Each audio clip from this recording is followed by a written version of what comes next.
Heka hizo za kuelekea msimu mpya wa masomo. Wananchi wa kijiji cha Ntinga, kata ya Msangano, wilayani Momba, mkoani Songwe, wamelazimika kuyakimbia makazi yao na kutafuta hifadhi katika maeneo jirani kufuatia mafuriko ya maji yaliyovamia makazi kutokana na mvua kubwa iliyonyesha usiku wa kuamkia leo katika wilaya ya Ileje, Mbozi na Tunduma. Taarifa zaidi na Dickson Kapungu kutoka Songwe.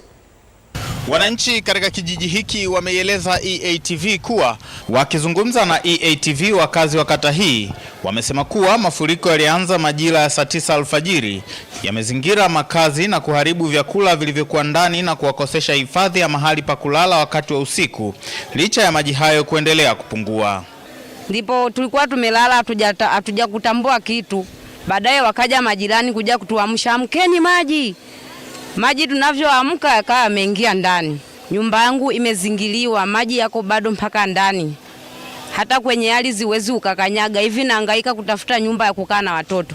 Wananchi tumeasilika pamoja na vyakula kupata kuingia wa maji, wengine majiko nyumba zingine kubomoka. Kwa hiyo kidogo imetuasili, hata mazao mengine yameharibika. Diwani wa kata hii amesema kuwa kutokana na mafuriko haya wako hatarini kupata magonjwa ya mlipuko. Tumeendelea kukumbwa na changamoto ya maji kwa sababu visima vingi ambavyo tulikuwa tunavitegemea vimejaa na maji, lakini bado vyote karibuni 99% vimefumuka. Kwa maana hiyo hata haya maji ambayo yanatiririka hayana usalama wa kutosha, bado ni maji ambayo yanatoka kwenye vyoo. Kwa hiyo muda wowote kuanzia sasa hivi ni waombe wananchi wa Msangano tuendelee kuchukua tahadhari kubwa, kwa sababu tunaweza tukapata mlipuko muda wowote. Mkuu wa wilaya Momba Elias Mwandobo ametembelea kijiji hiki na kujionea hali halisi, huku akieleza hatua zilizochukuliwa na serikali na kuhakikisha wananchi wanakuwa salama.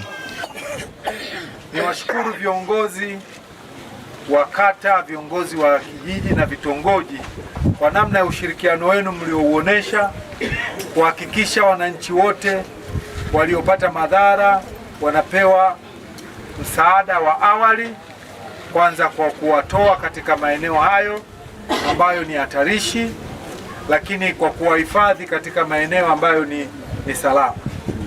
Na kwa taarifa ambayo mlionipa ni kwamba tayari mmeshachagua shule ya Msangano pale kwa wale ambao bado wamezingirwa na maji na hawezi kurudi kwenye maeneo yao, basi wakakae pale kwa muda ili tukitafuta namna ya kufanya.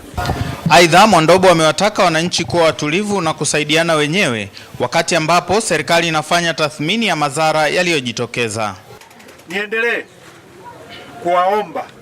kuwaomba wananchi, kwanza muwe wavumilivu na muwe watulivu na msaidiane. Huu ndio wakati wa kumsaidia jirani yako, kwa sababu kama jirani yako amepata maafa, wewe kwako ni mwinuko, basi unaweza kumkaribisha jirani yako akajihifadhi angalau siku 2-3 hizi maji yakakauka. Nikisimulia tukio hili kutoka hapa katika kijiji cha Ntinga, halmashauri ya wilaya ya Momba, mkoani Songwe, mimi ni Dickson Kapungu wa EATV.